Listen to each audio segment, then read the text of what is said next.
پھر فرمایا کہ جن کو کتاب دی گئی ان میں اختلاف کی جو وجہ تھی وہ یہ تھی کہ ایک طرف تو ان کے دل میں یہ حسد تھا کہ ہم نبی کیوں نہیں ہو گئے، یا ہماری اولاد میں نبی کیوں نہیں ہو گئے، اب یہ تو بنی اسماعیل میں تشریف لائے ہیں تو ہمارا کیا ہوگا۔ یعنی وہ نبوت کو کسی اور پیمانے سے دیکھتے تھے، اور ان کا خیال یقیناً یہ تھا کہ اس سے دنیاوی شان و شوکت حاصل کی جائے، لیکن جو بات اللہ کے علم میں اسے تو کوئی نہیں جانتا۔ تو بات یہ ہے، فرمایا بغیم بینہم، یہ آپس میں حسد کی وجہ سے تھا۔ اب حسد کی وجہ سے وہ انکار کرتے تھے، تو ایک اور اعلان فرما دیا گیا، وَمَن يَكْفُرْ بِآيَاتِ اللَّهِ، جو اللہ کی نشانیوں سے انکار کرے گا۔ اب اس سے قرآن مجید بھی مراد ہے، اس سے نبی کریم صلی اللہ تعالی وسلم کے معجزات بھی مراد ہیں، اور اس سے اسلام بھی مراد ہے۔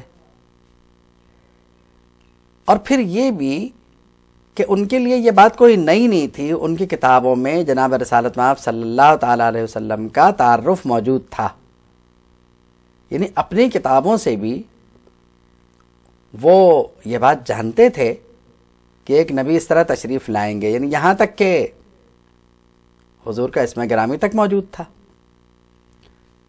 اب جو آپس کا حسد ہے، اس کی وجہ سے سارے معاملات بگڑے۔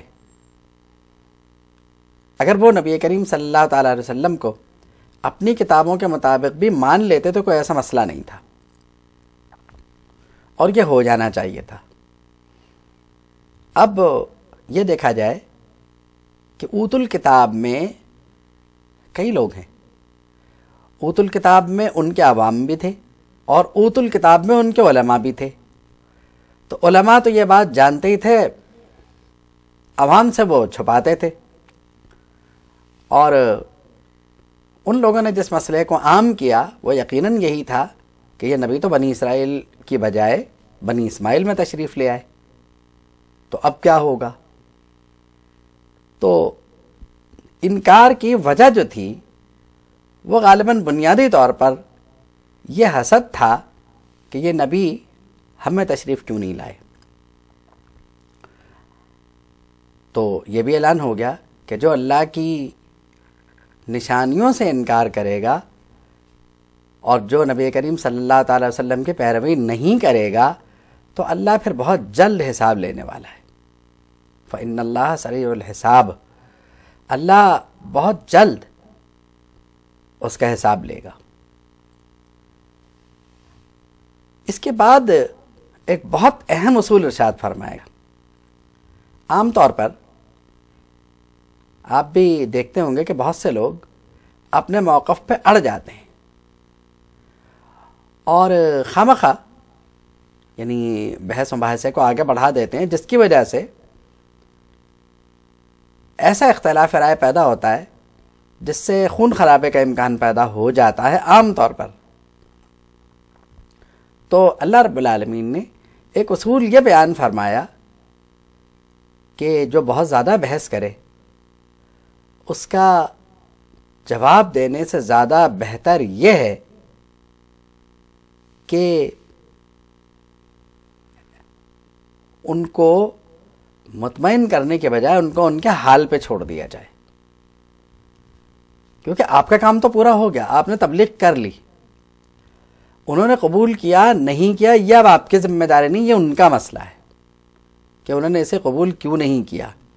آپ جس طرح ہو سکتا ہے آپ نے انہیں مطمئن کر دیا، یہ عام حالات میں بھی ہے۔ اور اگر ہم غور کریں تو اس آیت کریمہ میں نبی کریم صلی اللہ تعالی علیہ وسلم کے لیے تسلی ہے کہ آپ نے اپنی کوشش کر لی، اب اگر یہ آپ سے خامخواہ بحث کرتے ہیں، حجت کرتے ہیں، تو آپ اپنا موقف بیان فرما دیں۔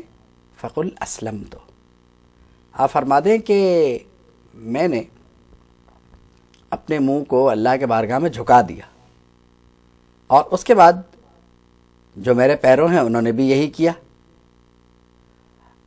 اب فقل للذین اوتوا الکتاب، اب جن کو کتاب عطا فرمائی گئی آپ ان سے پوچھ لیں کہ کیا تم نے اسلام قبول کر لیا؟ کیا تم بھی اسے روش پہ ہو؟ اسلمتم فإن اسلموا فقد اہتدوا، اگر انہوں نے اسلام قبول کر لیا تو وہ ہدایت پر ہیں۔ وإن تولوا، اگر انہوں نے روگردانی کی، فإنما علیک البلاغ، تو آپ کا ذمہ انہیں پہنچانا ہے، یعنی آپ صرف حکم پہنچانا آپ کی ذمہ داری، وہ آپ نے پہنچا دیا۔ واللہ بصیر بالعباد، اللہ اپنے بندوں کو دیکھ رہا ہے۔ وآخر دعوانا ان الحمد للہ رب العالمین۔